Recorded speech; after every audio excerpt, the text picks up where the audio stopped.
Hello, hello, hello. Thought I'd record another one of those unscripted videos where I just ramble a bit about what is lurking and fluttering within my consciousness at this moment in time. Now, I wanted to continue my sort of exploration of the topics of mindfulness and the pursuit of truth and wisdom, because I find these to be perhaps one of the most important um, important topics that one could really confront. And they are very confronting topics. We most feel comfortable when we're engaged in distraction, when we're not seriously looking at ourselves and looking at the circumstances, the life situations that face us. These deeper existential questions regarding meaning, our mortality, and the nature of existence. These this these philosophical, probings, really, they are where we do find the most fulfillment. I think that process of fulfillment, that process of pursuing truth and uncovering reality, um, can be quite confronting. It confronts us with the mystery. It confronts us with how little we know sometimes. And for people who are unsettled by ambiguity, unsettled by the mysteries that surround us, both from the outside and inside, you know, you can understand why such people would be more inclined to look away from introspection, to look away from the contemplation of themselves, and to find a kind of illusory safety within, pursuing worldly affairs, pursuing money, status, fame, material possessions of all sorts of another. There is kind of comfort in pursuing such things, because then you don't have to seriously grapple with yourself and what it is that is most meaningful.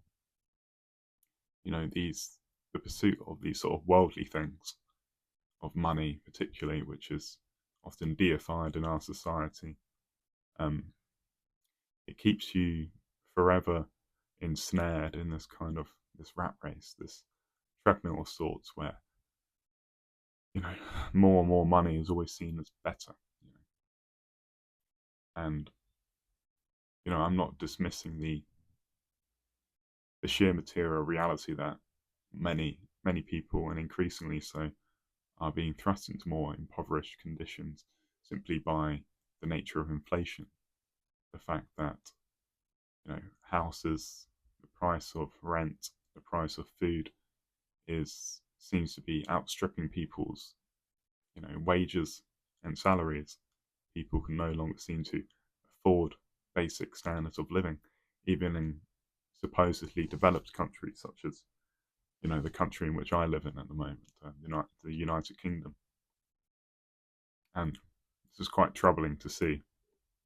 And I should always caveat my musings upon spiritual introspection and the pursuit of truth.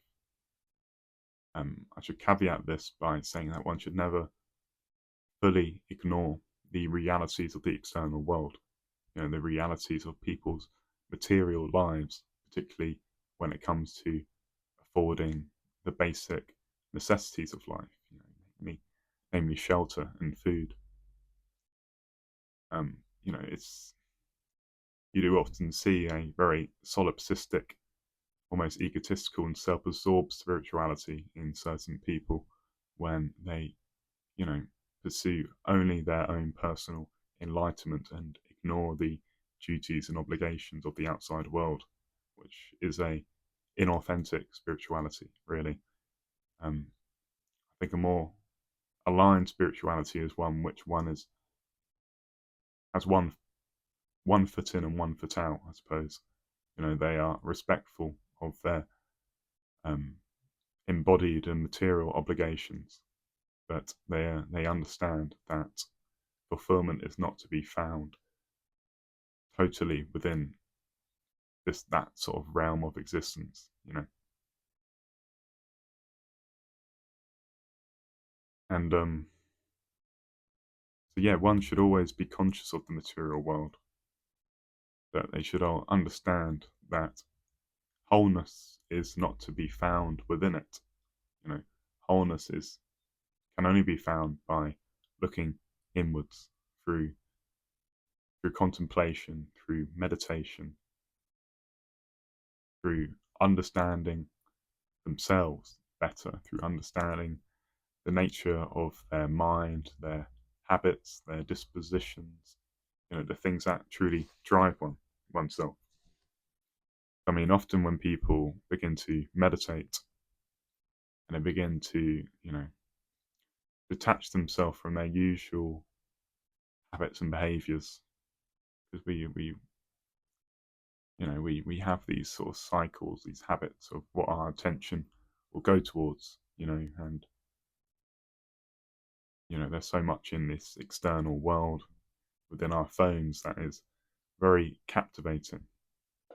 And combine this with marketing and advertisements, there is a whole economy of capturing your desire systems, of capturing your attention to try and convince you of certain ideas, certain philosophies, the desire to buy this particular product or have this sort of service, go on this sort of holiday, and many different distractions of all sorts of variety. And there are many shiny objects to distract you from looking within and introspecting, because for many people it can be quite boring to take their attention away from the slot machine of shiny objects to looking inwards, where seemingly, apparently nothing has happened. It's just, silence and stillness. But obviously that silence and stillness isn't captivating. It's not exciting. There's no explosions or fast car races or gunshots or anything like that. It's just sitting with yourself. And when we do sit with ourselves, we'll find that our mind is constantly nattering, constantly going on these cycles, these ruminations of all the things that you've got to do, all the things that you regret from months, years ago. You'll find different distant memories, random things which just plop up into your mind, and this comes when you sit with yourself, because as you sit with yourself, your pre-conscious, your subconscious contents will start to simmer to the foreground of your mind. And if you logically extrapolate this, you can understand that meditation is ultimately a conscious technique of further dipping one's toes into those sorts of deeper patterns, the deeper grooves of their mind, which are often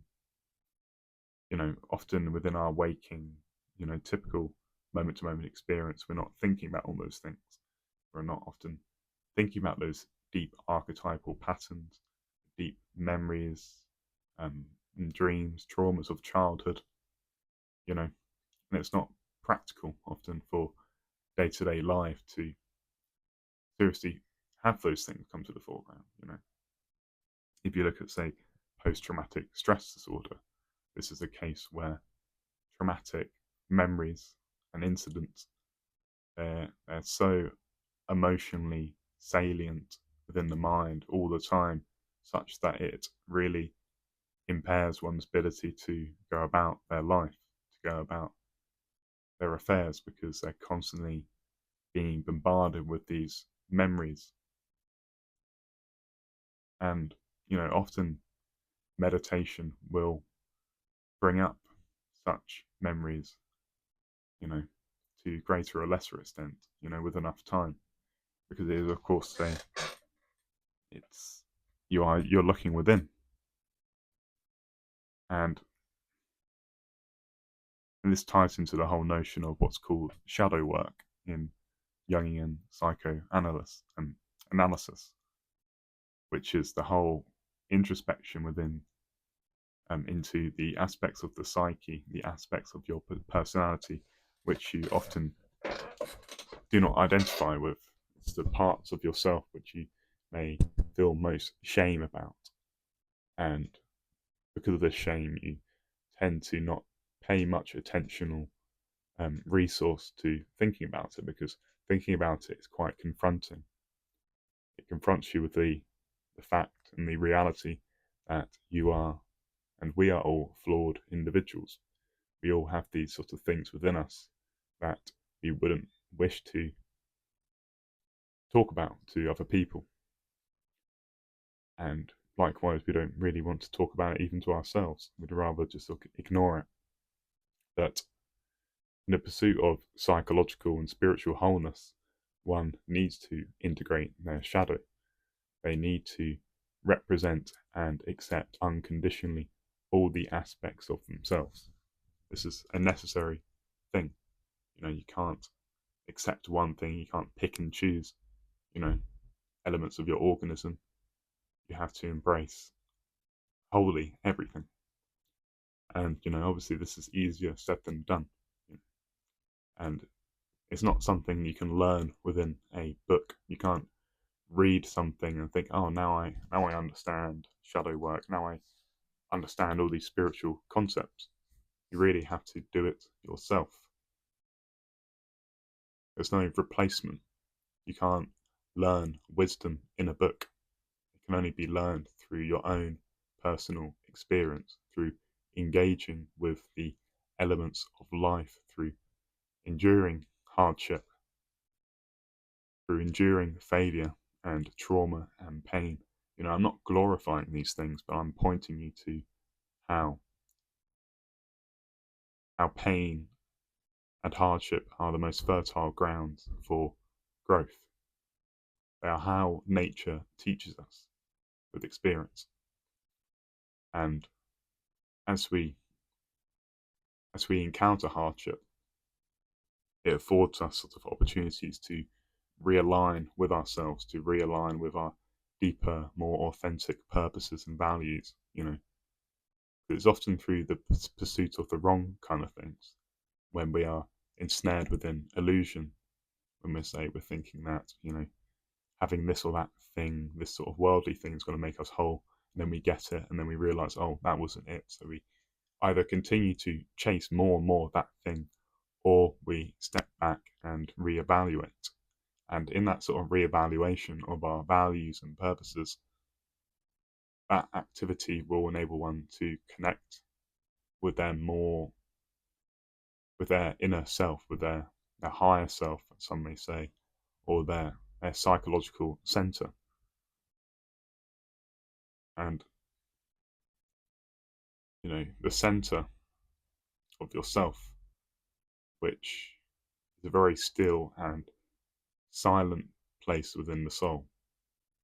It is where, the wisdom and the knowledge of your lifetime really coalesce, when you step back and retreat from the world and just sit with silence for a few moments. And then you think about the next thing to do. When we're in a very reactive state, when we're not within this core of silence, that's when we're most prone towards making errors, towards making, immature and hasty decisions. When we step back and still ourselves before making a decision, very often the decision that will emerge will be the right action within that particular situation. And this is, of course, a thing that can only be cultivated through practice, through repeatedly looking inwards, through relaxing yourself into a kind of a stable equilibrium, and then engaging with the world. It's just kind of this in and out kind of motion to it, this passivity and this activity, which is kind of analogous to the whole yin and yang notion that we find within Chinese philosophy, which is very much, you know, pointing to the oscillations between rest and action within our lives. And, you know, if we constantly live within this action phase of doing, which is often glorified within our sort of hyper productivity culture, we will find ourselves trapped, you know, we'll find us trapped in this sort of relentless pursuit of things, and then we'll burn out, get exhausted, and drained of our mental energies. You know, we require that rest, that passive kind of action of stepping back into silence, into rest, and then we go out. And it's in this rest where we can evaluate the things that we're doing, the things that we're pursuing, and whether such things are the right things, you know, in that moment. And you know, like I say, you know, this is something that requires practice. It requires repetition. You don't master it in a day. You master it really throughout your entire lifetime. I think you should be patient with yourself as you sort of engage within this journey of introspection, you know, which requires resting in oneself. But you shouldn't glorify that resting in oneself, because if you entirely focus your attention to the inner, you'll find yourself neglecting the external. You know, you'll find yourself neglecting the world. So you need to find that balance between those sort of internal and external pursuits, particularly when you're in this material form, you know, when you're operating as a human being. Because, you know, we are in the world, you know.